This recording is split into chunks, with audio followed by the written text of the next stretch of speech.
بسم اللہ الرحمن الرحیم۔ اللہم صلی علی سیدنا و مولانا محمد وعلی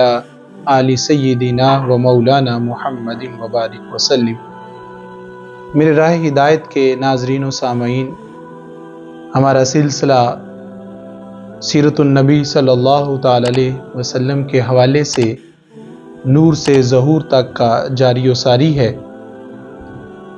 پچھلی قسط میں ہم نے مقام ابوا پر جب کریم آقا صلی اللہ تعالی علیہ وسلم کی اماں جان سیدہ طیبہ طاہرہ سیدہ آمینہ سلام اللہ علیہا کا انتقال ہوا، تو اس کے بعد پھر آپ کی جو پرورش ہے اور آپ کی جو کفالت کا ذمہ ہے وہ آپ کے دادا جان حضرت سیدنا عبد المطلب رضی اللہ تعالیٰ عنہ کے حوالے ہوا۔ حضرت عبد المطلب رضی اللہ تعالیٰ عنہ عرب کے نامور اور جہاں دیدہ بزرگ ترین شخصیت تھے۔ قدرت نے حسن باطن کے ساتھ ساتھ حسن ظاہر بھی بڑی فیاضی سے عطا کیا تھا۔ بڑے جامع زیب، صبا رفتار اور سرو قامت انسان کے دیکھنے والا مبہوت ہو جاتا اور مردانہ حسن کی تعریف کیے بغیر نہ رہ سکتا۔ عام تاثر یہ تھا کہ حضرت سیدنا عبد المطلب رضی اللہ تعالی عنہ ان کا چہرہ 14ویں رات کے چاند کی طرح درخشاں کھلا ہوا چمکتا ہوا کہ جو بھی پہلی نظر ڈالتا وہ آپ کے حسن میں اس قدر گم ہوتا کہ اس کو دیکھتا ہی رہتا۔ یعنی اللہ تبارک و تعالیٰ نے یہ حسن عطا کیا تھا، اور ہوتا بھی کیوں نہ، کیونکہ حضرت سیدنا عبد المطلب رضی اللہ تعالیٰ عنہ کو کریم آقا صلی اللہ تعالی علیہ وسلم کے جد امجد ہونے کا شرف حاصل ہونا تھا۔ یہ ساری خوبیاں، یہ سارے کمالات،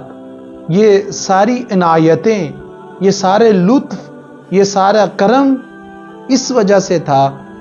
کہ کریم آقا صلی اللہ تعالی علیہ وسلم کے یہ جد امجد ہیں۔ تو پھر اللہ تبارک و تعالیٰ نے تمام خوبیاں ان میں بھی جمع کی ہوئی تھی۔ تو جب حضرت سیدہ آمینہ سلام اللہ علیہا کا انتقال ہوا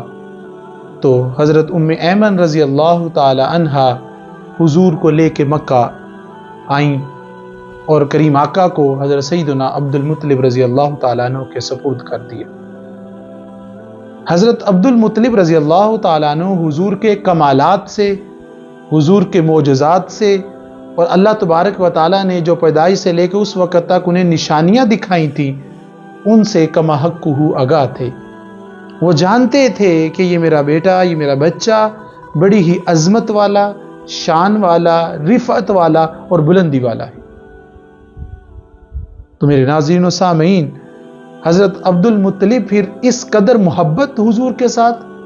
کہ کبھی بھی ان کو اپنی آنکھوں سے اوجل نہیں ہونے دیا، ہر لمحہ اپنی آنکھوں کے سامنے رکھتے۔ اور اگر کبھی کریم آقا صلی اللہ علیہ وسلم تھوڑی دیر کے لیے آنکھوں سے اوجل ہو جاتے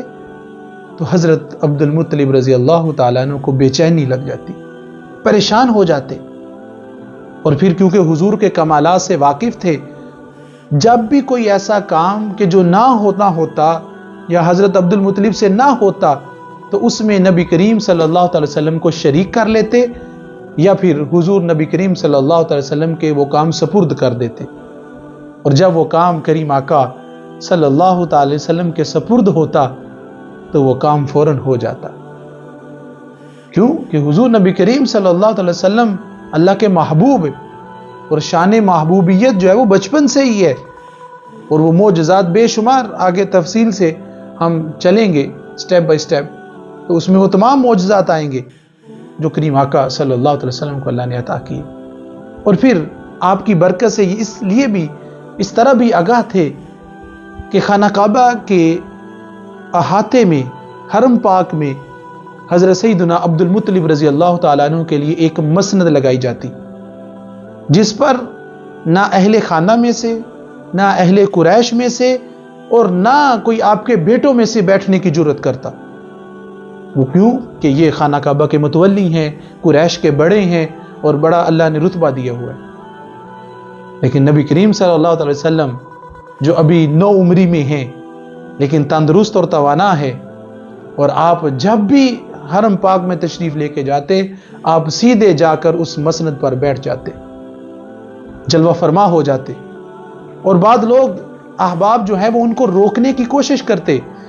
کریم آقا کو روکتے اور پکڑ کے ہٹانا چاہتے، کیوں کہ اس پہ حضرت سیدنا عبد المطلب بیٹھتے ہیں، لہذا ان کے برابر کوئی نہیں ہے، نہ ان کے برابر کوئی بیٹھ سکتا ہے، نہ ان کی مسند پہ کوئی بیٹھ سکتا ہے، تو اس لیے حضور کو روک دیتے تاکہ علیحدہ بیٹھ جائے۔ اور جب حضرت مطلب یہ دیکھتے تو فوراً کہتے میرے بیٹے کو چھوڑ دو،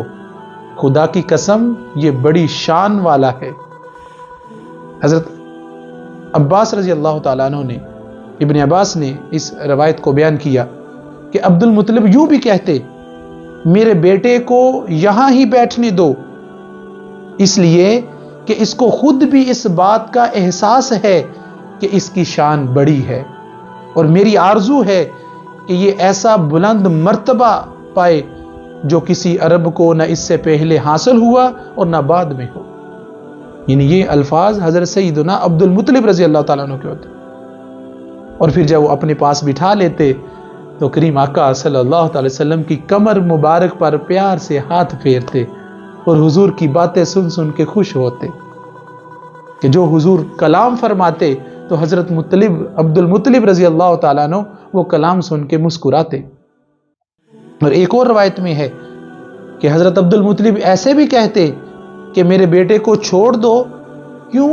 کیونکہ اس کے مزاج میں ہی طبعی طور پر بلندی رکھی ہوئی ہے، کیونکہ یہ جانتا ہے،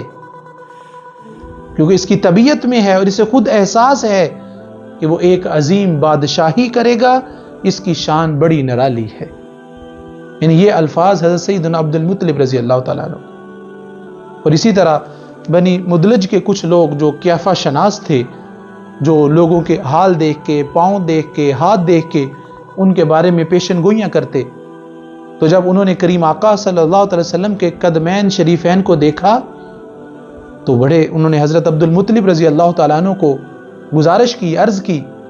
کہ اپنے اس بیٹے کی حفاظت کریں، کیوں کہ ان کے قدم جو مقام ابراہیم خانہ کعبہ میں ہے جہاں حضرت ابراہیم کے قدموں کے نشان ہے،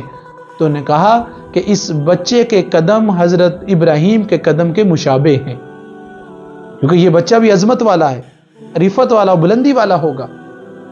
تو اس لیے آپ اس کی حفاظت کیا کریں۔ اور اسی طرح رقیقہ بنت ابو سیفی جو حضرت عبد المطلب رضی اللہ تعالیٰ عنہ کی شریک حیات تھیں، اور ان کے بارے میں ابو سعد نے لکھا ہے کہ یہ ہجرت کر کے مدینہ شریف تشریف لے گئی تھی اور کلمہ پڑھ کے مسلمان بھی ہوئی تھی، ان کی عمر طویل ہوئی، تو انہوں نے ایک مرتبہ ایک خواب دیکھا۔ اس وقت حضور کا بچپنا ہے، قریش سخت قحط سالی میں مبتلا ہیں، سالوں سال بیت کے بارش نہیں ہو رہی، لوگ مر رہے ہیں بھوک سے، جانور مر رہے ہیں، کھیتیاں ویران ہو گئی، ندی نالے خشک ہو گئے۔ تو اس دوران جو ہے وہ حضرت رقیقہ بنت ابو سیفی خواب دیکھتی ہیں، اور خواب میں انہوں نے کیا دیکھا، بڑا خوبصورت خواب۔ وہ خواب کیا دیکھتی ہیں کہ انہیں کوئی مخاطب ہو کر کہہ رہا ہے، کوئی شخص یہ ندا دے رہا ہے کہ اے گروہ قریش، تم میں سے جو نبی ظاہر ہونے والا ہے اس کے ظہور کا وقت قریب آ گیا ہے۔ میرے ناظرین و سامعین، یہ خواب بڑی تفصیل سے ہے، انشاءاللہ اس سے اگلی نشست میں ہم اس خواب کو بڑی تفصیل سے بیان کریں گے۔ اللہ کریم ہمیں حضور نبی کریم صلی اللہ علیہ وسلم کی محبت عطا فرمائے اور آپ کی سیرت پہ عمل پیرا ہونے کی توفیق عطا فرمائے۔